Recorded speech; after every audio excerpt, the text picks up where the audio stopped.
recap what's going on Calhoun Street as well as Meeting Street right now. It happened around 9 o'clock this evening at Mother Emanuel AME Church. That's on Calhoun Street, where a man, a white male, they're saying, went inside that church and started shooting. Several people we're hearing were shot inside that church.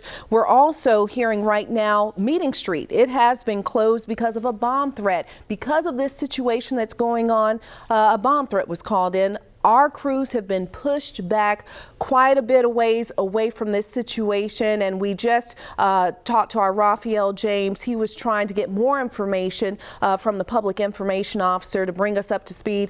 So we're going to go back out to our Harv Jacobs. He's live with us on the phone. He's out there at MUSC where that one patient was transported a little earlier to. Harv?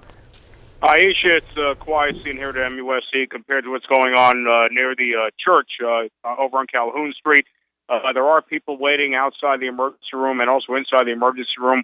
Earlier, we had a gentleman who yelled out, "You can't tell me nothing about my grandmother," and he was pulled away by a woman who might have been a relative. So my guess is these folks out here are either related to this woman or are friends of this woman. So we obviously have at least one person who was apparently, we know they're still looking for the suspect. All right. Thank you, Harv. And we'll check back in with you in just a little bit. Speaking of the suspect, we want to keep giving you that description of the suspect. We're going to keep reiterating it. A white male in his 20s, slender, small build, gray sweatshirt, hoodie, and blue jeans, clean shaven. You need to call if you've seen anything, if you've heard anything. 743-7200. Live 5 News starts now with breaking news.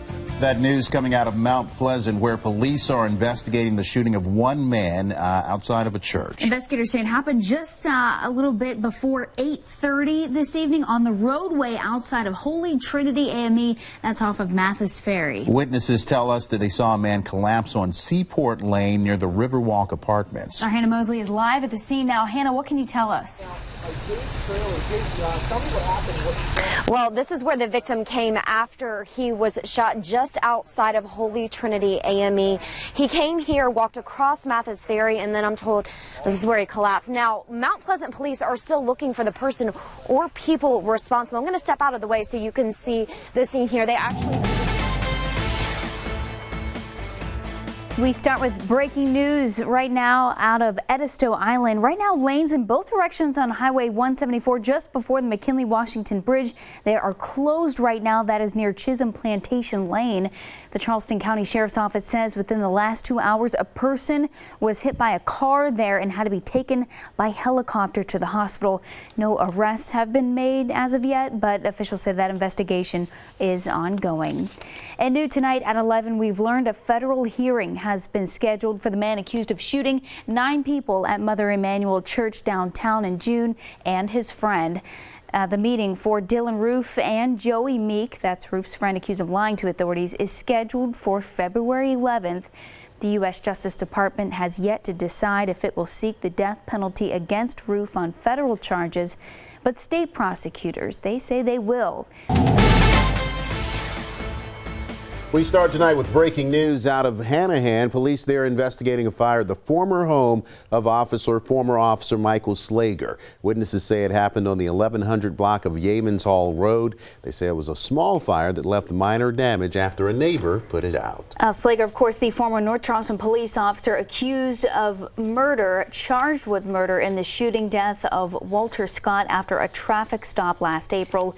He was released on bond. He was granted that bond and subsequently released earlier this week. We're told that fire appears to have been intentionally set. No word on any suspects at the time as that investigation there in Hanahan continues. Again, Slager does not own that home anymore. Local civil rights groups called for an urgent community town hall meeting tonight. That comes after several protests this week against Slager being released from jail on bond. Our Alexis Simmons was at the International Longshoremen's Association where the meeting was taking place. Now, Alexis, we hear that meeting was closed to the media. You weren't allowed to go in. Right, Raphael and Lisa, I was not allowed to go in that room, as you said, where that meeting was. I don't want to see a racist in the White House. I don't want to see someone who thinks that all Mexicans are rapists. New at 11, protesters also made headlines up in Rock Hill during Donald Trump's visit there. Student protesters attended the rally at Winthrop University to interrupt the Republican presidential candidate. However, hundreds of people who had tickets to the rally were turned away because the school oversold tickets.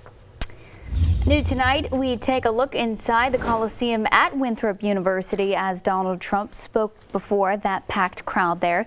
Raycom's Michael Clark has more on the message Trump had for voters who live here. A political campaign that felt more like a carnival. Isn't a Trump rally more fun than all these other stiffs? How cool. A big send-off at the steps of City Hall downtown Charleston as Joe Riley left the office on his last day of work as longtime mayor of the Holy City. Charleston employees lined the sidewalk to shake Riley's hand and thank him for his 40 years of service, much to his surprise. I've got the most wonderful staff, and I've loved my work. I've loved working here and working for the citizens of our community. It's so gracious for everybody to turn out and surprise me this afternoon. Former candidate Jenny Deeren, along with Mayor-elect John Tecklenburg, were also there to wish Mayor Riley well. Right now, freezing cold weather running things all over the low country. Look at the temperatures there. 33 in Allendale County, 32 degrees right now. Frigid air expected to get below freezing overnight, so get ready to bundle up early in the morning. For the latest on the forecast, let's turn it over to Jordan Wilkerson, live with us in the First Alert Storm Center with more on this Arctic blast. Jordan? Yes, Lisa and Roth, it is so cold out there that we are already seeing temperatures near freezing. From the Low Country's news leader, this is Live 5 News. Right now, showers hitting the low country, adding to the cool Thursday night we are experiencing. And more rain is on the way overnight, so drivers, of course, beware if you have to head out on those wet roadways, and you're going to want to keep those umbrellas handy, too. Our First Alert weather begins with Chief Meteorologist Bill Walsh. Bill, let us know how long this rain's going to stick around. Yeah, it's going to stick around overnight, maybe kind of sneaking into the morning hours by maybe 5, 6 o'clock in the morning. And we had record-breaking heat today, but that warmth is about to take a bit of a backseat as we'll experience a cooling trend now in the next few days. Our meteorologist Gay Galindo joins us now from the First Alert Weather Center with the very latest on the rest of the week forecast. Looking a little bit cooler, Sagay? Oh yeah, we are looking a lot cooler as we head toward the end of the week. In the upstate South Carolina, we've already seen snow fall and stick, and there's even more coming down for those areas as this winter storm continues to develop. Many crews from across the state, including from our own area, have teamed up to help prepare for what's to come of this winter weather. Our Alexis Simmons joins us in the studio now. Alexis, these temperatures, they're going to drop throughout the night. A lot of people may be changing their weekend plans. Raphael, that's right. You know, I talked with some people today from North Carolina. They were visiting Charleston just for the weekend, but it looks like they're going to have to make themselves comfortable right here until these roads in the north are safe for travel. We got here last night around 11, and we were going to go back home Sunday, but we're thinking we're probably going to get stuck till maybe Monday or Tuesday. We're not sure. Alexandria and New restaurants and retail stores are coming to West Ashley. It's a part of the redevelopment of the Ashley Oaks Plaza. That's at the intersection of Ashley River and Wapu Road. Our Alexis Simmons is on the story today. Now, Alexis, what would you say? A lot of people have a bit of a mixed bag when it comes to their emotions about those changes? Definitely, Lisa. So about 40,000 people actually drive past this shopping center, and the people that I talk with are either all for it or totally against it. New tonight at 11, justice for these two women after a man raped one and kidnapped both of them. Learned today he will spend the rest of his life behind bars. This is video from back in 2013 when they agreed to share their story with us. Telly McClam was found guilty today by a jury in Berkeley County. McClam kidnapped his ex-girlfriend's teen daughter and raped her at gunpoint. Prosecutors say he then made the teen call her mom, and with that he lured her and held them both at gunpoint and knife point and tied them up for hours.